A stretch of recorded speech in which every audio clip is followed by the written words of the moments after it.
Our Daily Bread, April 17, 2024 by Arthur Jackson that entitled Choices Matter. Ang scripture natin for today is Proverbs o mga kawikaan, Kapitulo 14, versikulo 8 hanggang 12. Sabi dito, nalalaman ng matalino ang kanyang ginagawa, ngunit ang mangmang ay inaakay ng mali niyang unawa.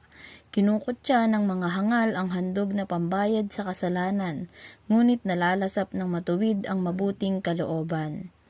Walang makikihati sa kabiguan ng tao, gayon din naman sa ligayang nadarama nito.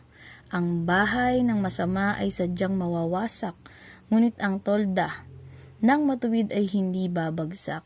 May daang matuwid sa tingin ng tao, ngunit kamatayan ang dulo nito. Papuri sa Panginoon sa pagkakabasa ng kanyang dakilang mga salita. And there the statement goes like this. Pastor Damian's schedule included hospital visits to two people nearing death who'd chosen two different life paths. In one hospital was a woman beloved by her family. Her selfless public service had endeared her to many.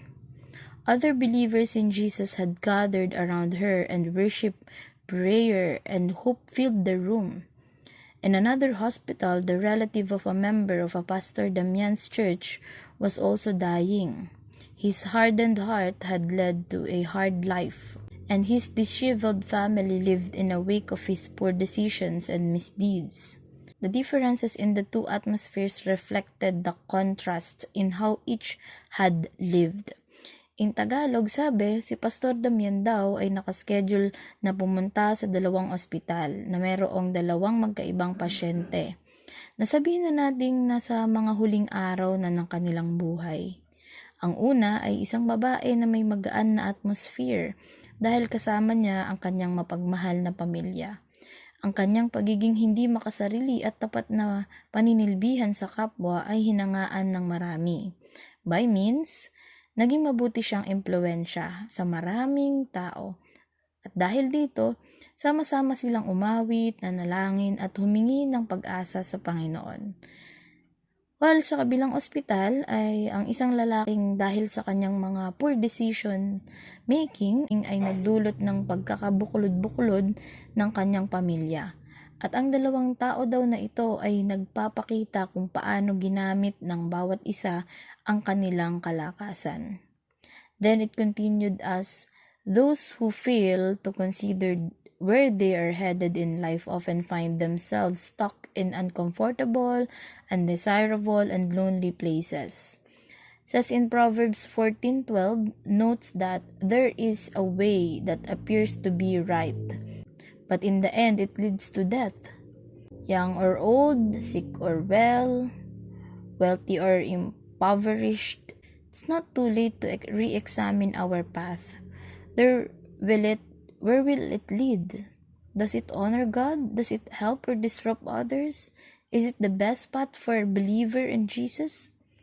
Sabi, sila daw na nabigong tukuyin ang kahinat na ng kanilang buhay ay naging hindi panatag, hindi kagusto-gusto at puno ng kalungkutan. Sabi sa Kawikaan 14:12, di ba kanina, may daang matuwid sa tingin ng tao, ngunit kamatayan ang dulo nito.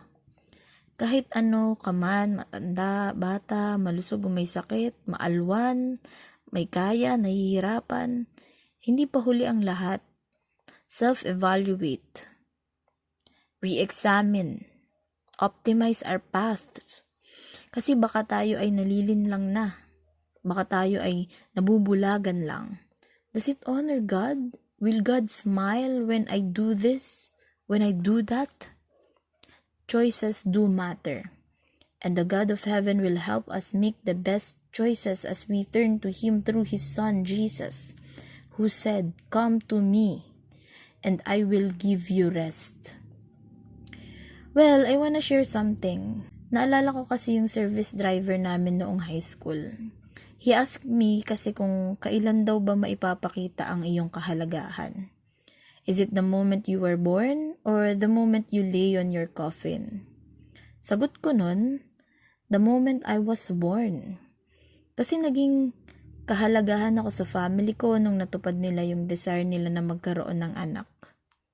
Well, that's still reasonable, right? That's my opinion. He didn't reject my answer. He accepts it. But, he gave me a new perspective in life to think about. Sabi niya, yes, naging kahalagahan ka sa family mo and their friends somehow. But that's just one circle.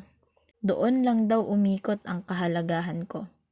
Tapos sabi niya, while on the other moment, when you die, doon makikita kung gaano kadami yung taong handang makiramay sa pagkakawala mo.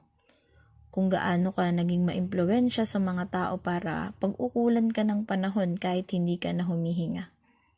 And it changes my perspective. Because that's a powerful influence to be good to others. Hindi dahil gusto mong maraming pumunta sa araw ng mga lamay mo or sa libing mo mismo. Kasi hindi mo na rin naman yun masasaksihan. Kundi dahil you want to contribute something special to someone's life while you are alive, while you are still living. It serves as my purpose. Yung additional rason ba kung bakit ako nabubuhay? Na gaano ba ako naging mabuting kaibigan, kaklase, estudyante, katrabaho, kabarangay? Ano pa ba? Gaano ako nagpakatao noong nabubuhay pa ako? How God used my life as a blessings for others? O kung nagpagamit nga ba ako sa Lord? Of course, I am not perfect. I will never be, and I don't desire to be. Marami pa ring bad comments kasi hindi naman mawawala yun. For I still sin.